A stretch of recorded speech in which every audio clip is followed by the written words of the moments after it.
Good morning. I just wanted to talk about the last two conferences I was at. I was at the TMS conference, the Transcranial Magnetic Stimulation Conference in San Diego, as well as the Multidisciplinary Association for Psychedelic Studies conference in Denver, Colorado. Met some amazing people, learned a lot representing Epic Biosciences, K for ketamine, really excited for that project. How do you want to expand your horizons as a provider? You want to help more people. And Epic has the capacity to help a lot of people. Super excited for that project. Also representing Rocked Wellness Bar, Revitalize, Optimize, and Harmonize Clinic and Therapeutics. The t-shirts came in for Rocked whilst I was away. And representing Revitalize Ketamine Clinic. My super excited, super awesome, amazing place where we've been helping people help themselves for a long time. And our wristbands came in, revitalize your life.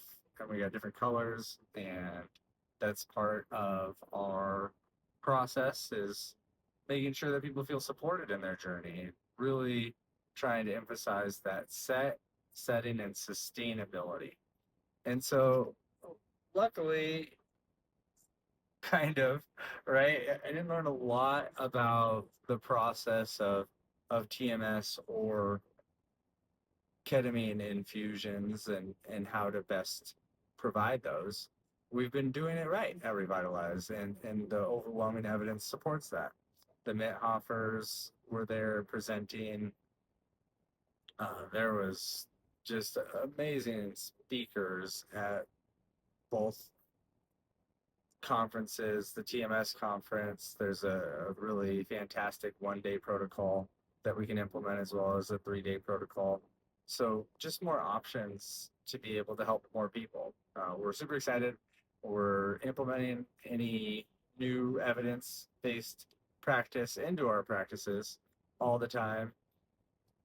Rocked is getting cooler and having more substance to it with the groups and the connection and the quality human connection. Again, Revitalize is where we start. That's Revitalize Ketamine Clinic is where we recognize as humans that we're human doings and not human beings.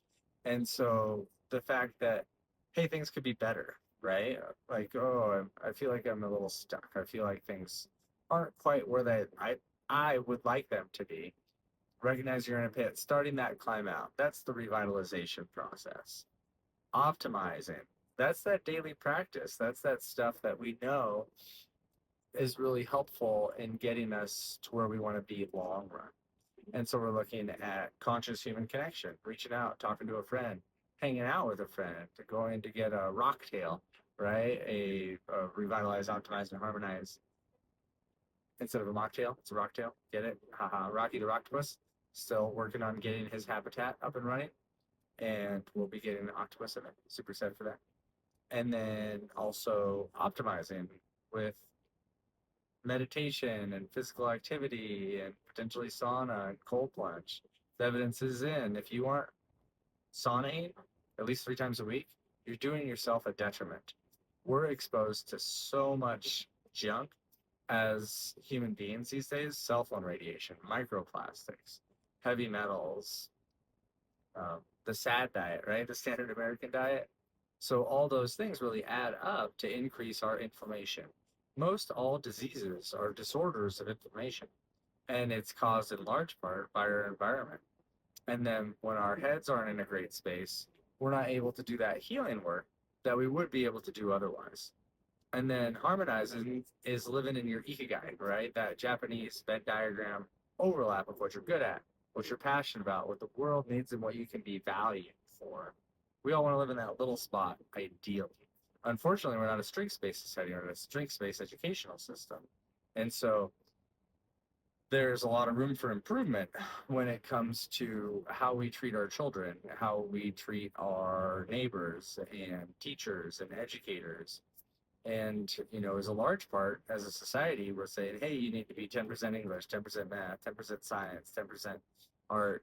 And that's not the best utilization of our humanness. intrinsically we all have certain set of strengths that, in my opinion, should be honed and should be amplified. And then our weaknesses will always be our weaknesses. Our strengths will always be our strengths. So the overwhelming guidance is to hone your strengths and to farm out your weaknesses as much as possible. You want your weaknesses passable enough that you don't get taken advantage of. And that's about it. And then you should be focusing on your strengths, which is your ikigai.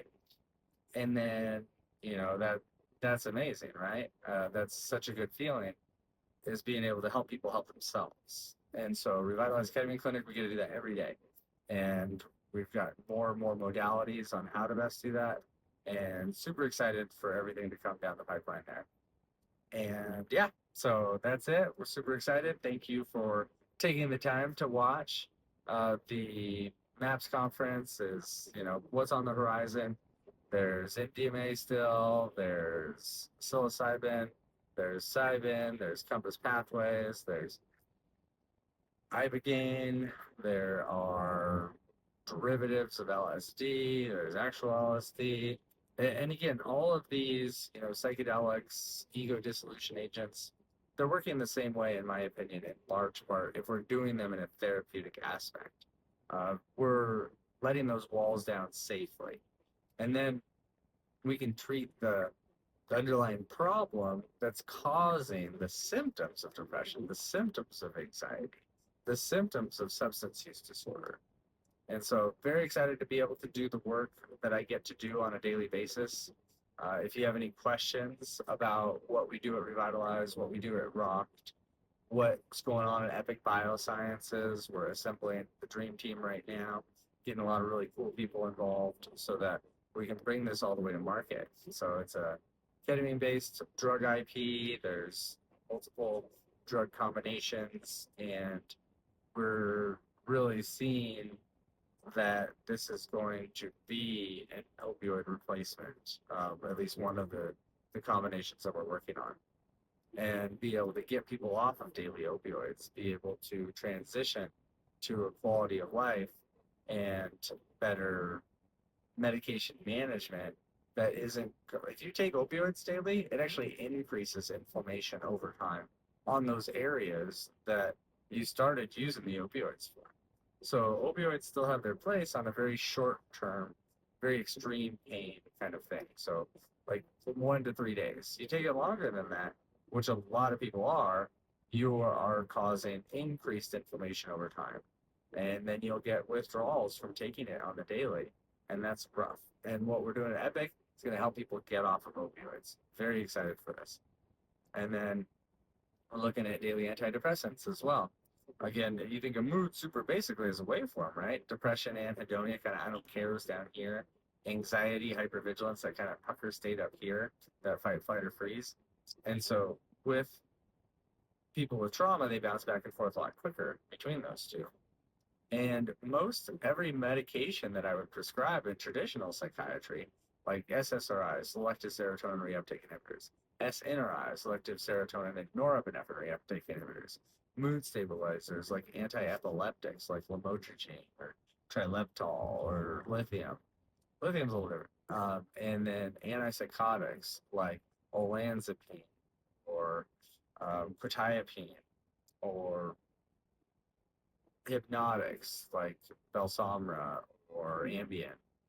They're all about 10 to 30% effective long term and just kind of squishing that waveform. So you may be less depressed. You may be less anxious. You may be less predictability. You may be less suicidal. In general, you're kind of less everything. And we know that those symptoms really, that extreme anxiety, hypervigilance, that extreme depression, I don't want to get out of bed, that, self-medicating with smoking or drinking, those are your psyche's cries for help. Hey, what we're doing isn't working. This stinks. And so how do we get away from it, right? How do we help people treat the problems causing the symptoms? So I have a whole, talk on my website at pcdubra.com, the same as my Instagram handle, PCDUBRA. So my first initial, Philip, my middle initial, Casey, and then the first 5 letters of my last name, Dubravik. And so no VCIC. And I got that psychedelic psychiatry, trauma resolution through ego dissolution. And it's so rewarding to watch people process through sometimes intergenerational trauma as floating, as stretching, as feeling this deep mourning and sadness come out and process through that in a matter of weeks at Revitalized Ketamine Clinic.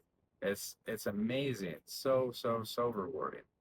And so thanks for watching today. Really exciting ways to help people help themselves. The TMS fast tracks things that makes you more primed up for getting more out of ketamine. There's multiple protocols now that are using D-cycloserine, which is a medication that actually potentiates the neuroplasticity, as well as a single dose of Vyvanse, an Adderall derivative, that also potentiates neuroplasticity. And it's interesting, you do 1 day protocol of 20 to 25 sessions of the theta burst of the left dorsal lateral prefrontal cortex. And then you see this delay of improvement. Tim Ferriss, 4 Hour Workweek guy, he's a huge proponent of transcranial magnetic stimulation. And so there was a lot of talk about the SAINT protocol. Big emphasis at this conference was the AMPA coil, which uses remote monitoring and camera technology to be able to map from afar. So real interesting stuff. There's lots of cool stuff coming down the pipeline. Such an exciting time to be in medicine because we're proving past wisdom with science. So I love what I get to do. Thank you so much for watching. Remember, what's good for you is good for the universe. Make it a great day. I love you.